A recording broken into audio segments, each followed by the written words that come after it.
Sedang hadirin hadirat Bapak Ibu sekalian yang dimuliakan oleh Allah Subhanahu wa taala. Dalam pendapat jumhur ulama dalam mazhab kita, fakir itu adalah orang yang tidak punya mata pencaharian, tidak punya pekerjaan. Kalau kebutuhan dia satu hari 20.000, setengah pun enggak sampai terpenuhi hajatnya.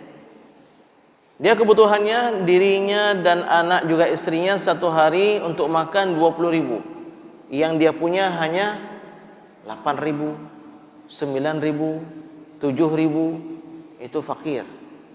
Sedangkan miskin itu adalah orang yang punya pekerjaan tapi tidak mencukupi.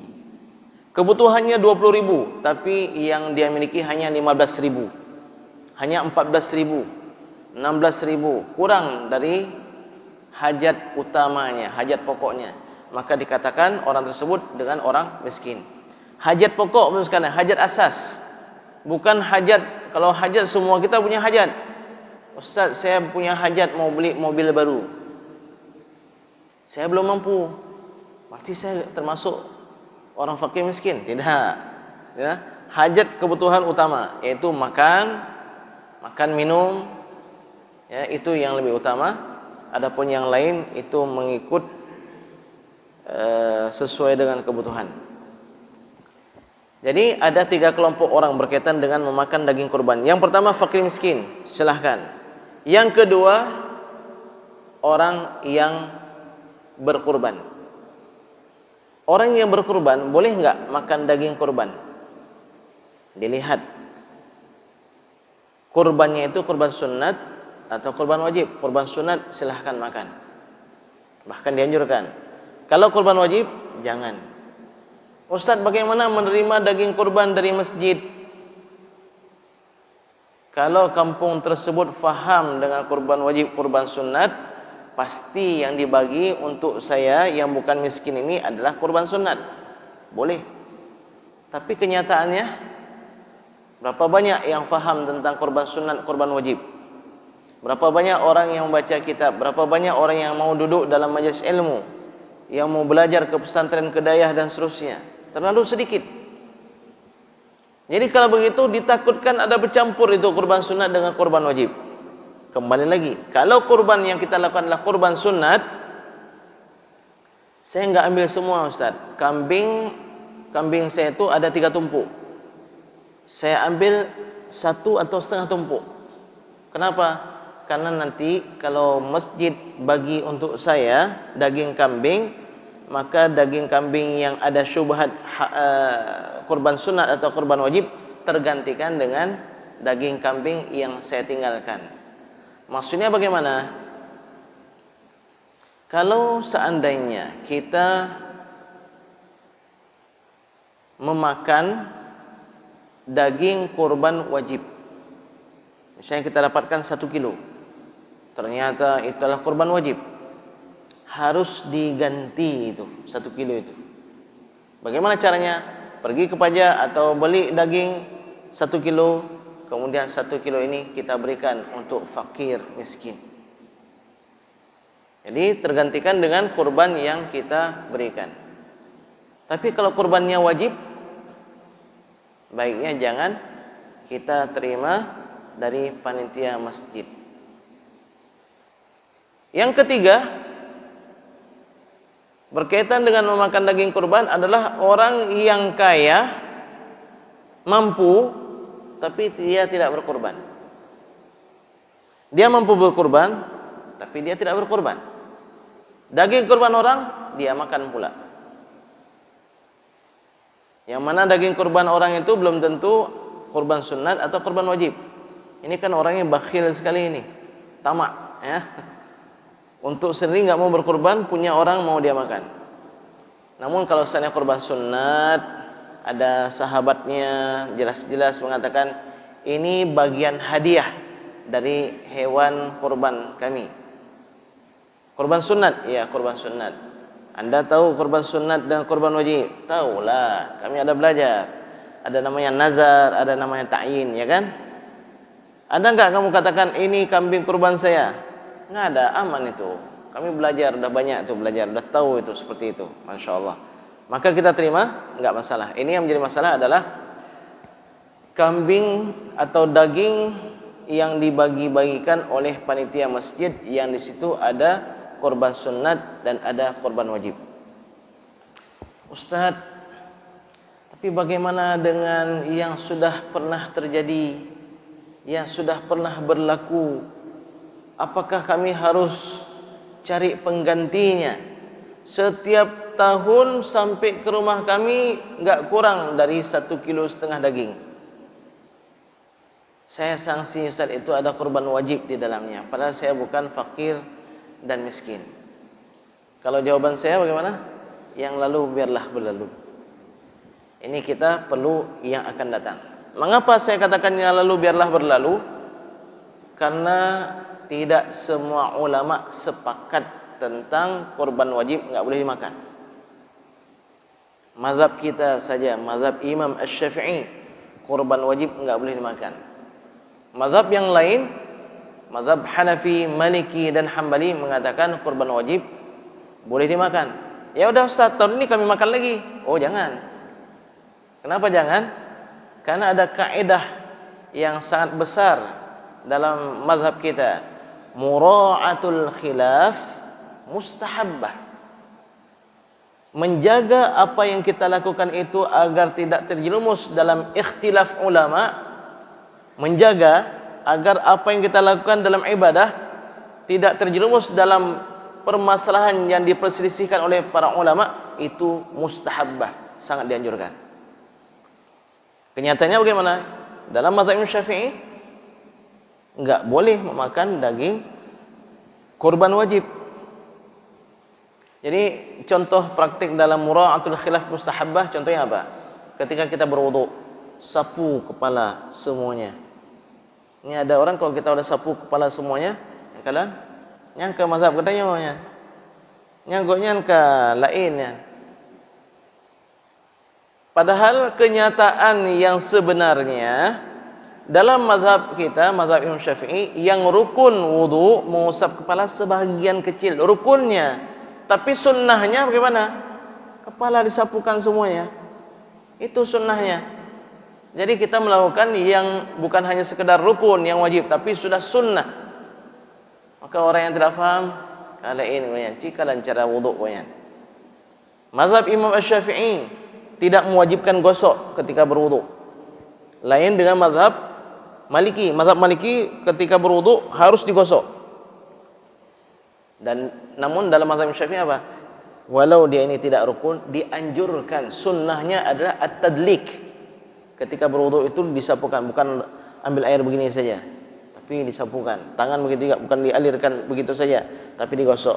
Begitu siram kaki, bukan hanya siram saja, tapi juga digosok atau diud, ya, diud, bukan diud. Baik, teman sekalian, begitu juga berkaitan dengan korban.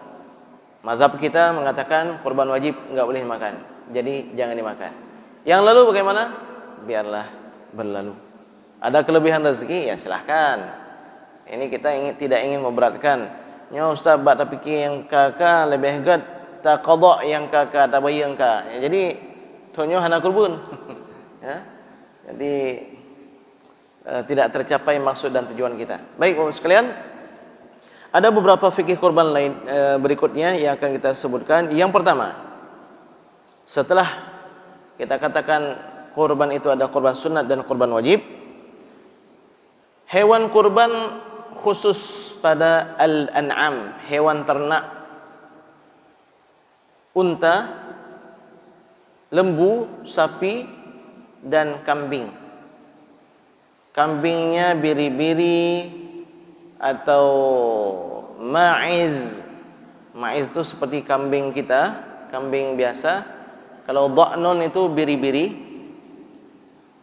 itu dibolehkan, hanya saja umur yang berbeda.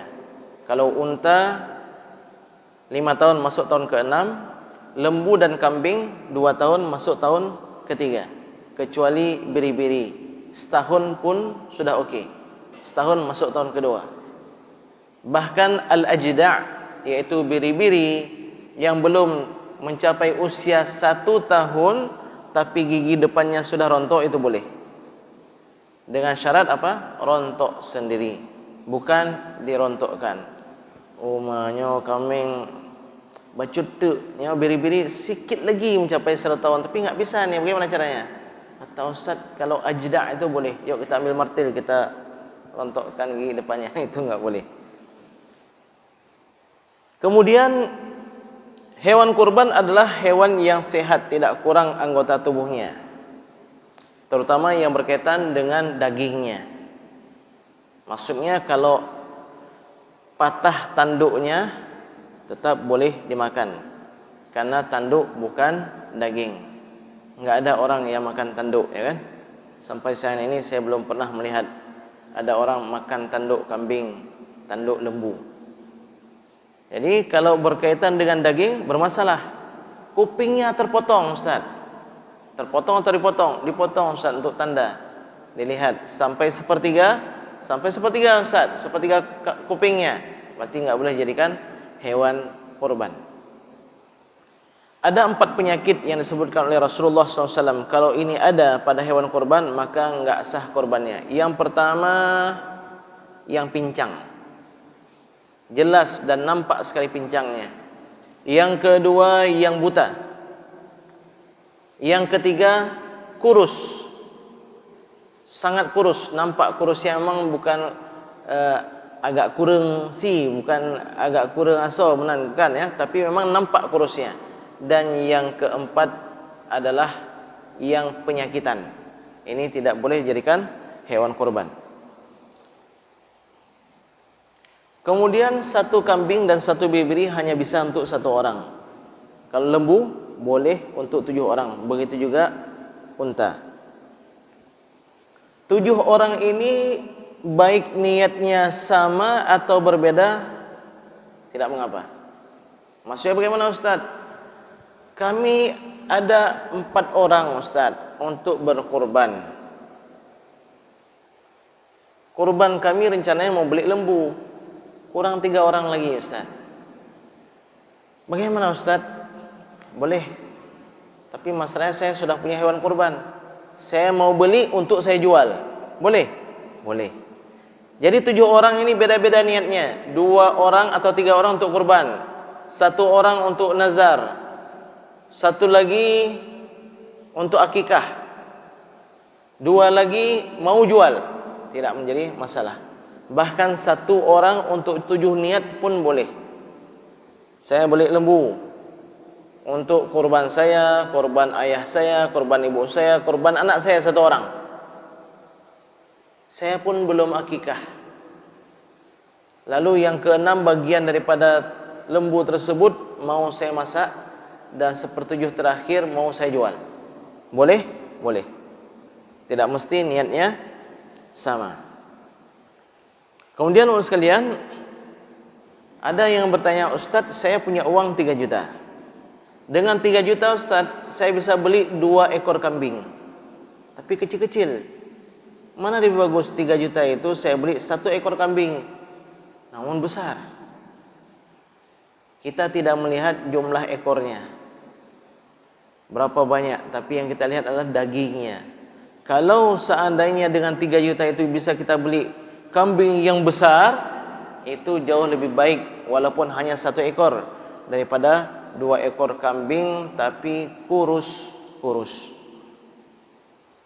Karena utama yang kita perhatikan dalam hewan kurban adalah dagingnya. Baik, bapak sekalian yang dimuliakan oleh Allah Subhanahu wa taala. Walaupun unta dan sapi bisa untuk 7 orang, namun sapi dan unta itu juga boleh untuk 1 orang. 6 urutan kurban yang terbaik. Urutan nomor 1 untuk 1 orang, 7 ekor kambing. Jadi kalau ada orang bernazar, kalau seandainya saya begini maka saya akan kurban 2 ekor kambing.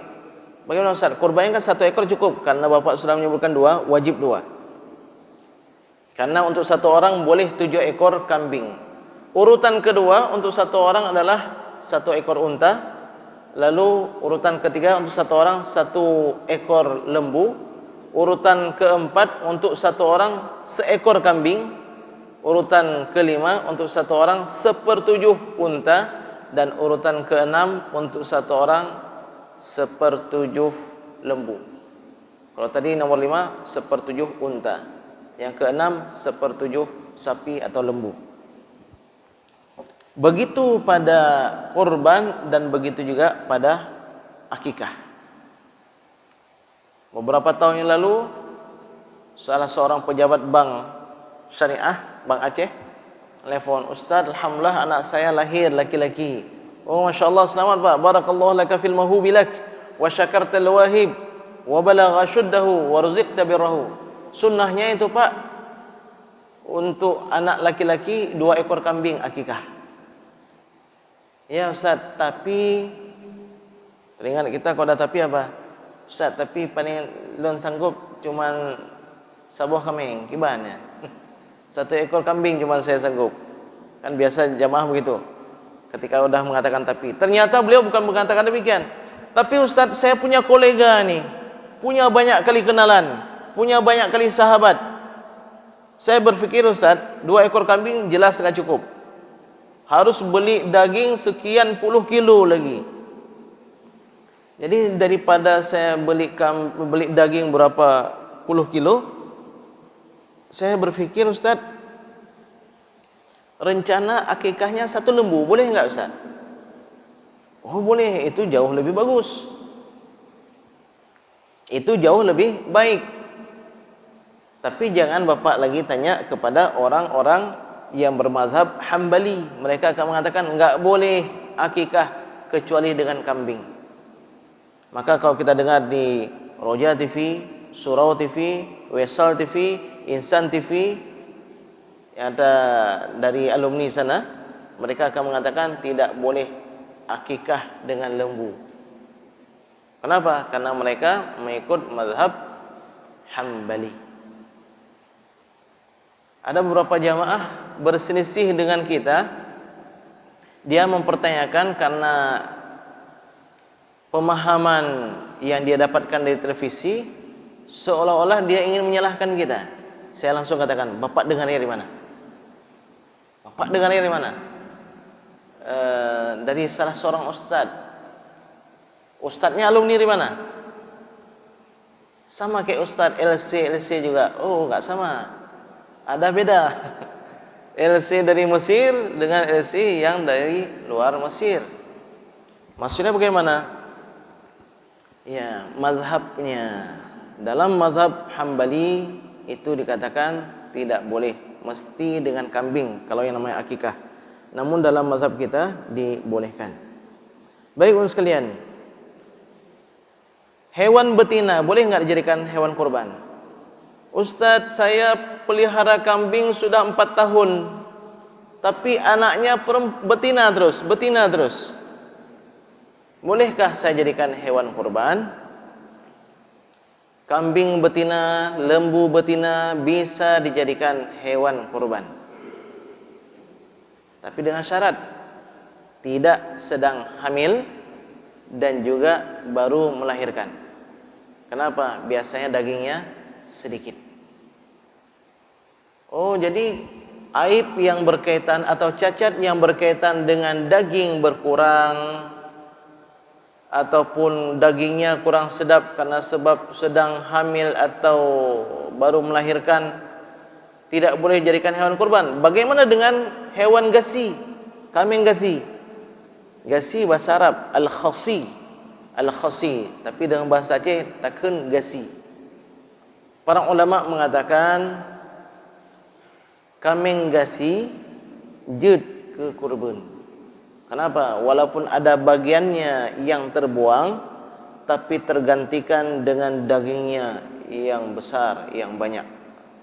Demikian dikatakan oleh para ulama dalam mazhab kita. Di antaranya adalah Imam An-Nawawi dalam kitab Al-Majmu' Syarah Al-Muhadzab. Berkaitan dengan warna, Ustaz, kami ada berapa pilihan ini? Mana yang terbaik? Warna terbaik itu warna yang dekat ke putih. Makin cerah dia makin bagus, makin gelap makin nomor sekian. Jadi ini ada 6 urutan dikatakan oleh para ulama bahwa warna terbaik yang pertama putih, yang kedua kuning, yang ketiga abu-abu, yang dinamakan juga dengan afra, ya, yang kurang jelas warna putihnya. Kemudian urutan keempat merah, kelima belang, ada hitam, ada putih, ya, dan yang keenam adalah yang berwarna hitam. Mengapa ada urutan seperti itu? Ada sebagian ulama mengatakan lit ta'abbud, karena sudah memang begitu. Makin dekat ke putih makin bagus. Tapi ada juga ulama yang mengatakan karena dagingnya. Makin warnanya warna cerah makin lebih enak daripada yang warnanya gelap. Pernah kita coba? Belum pernah kita coba.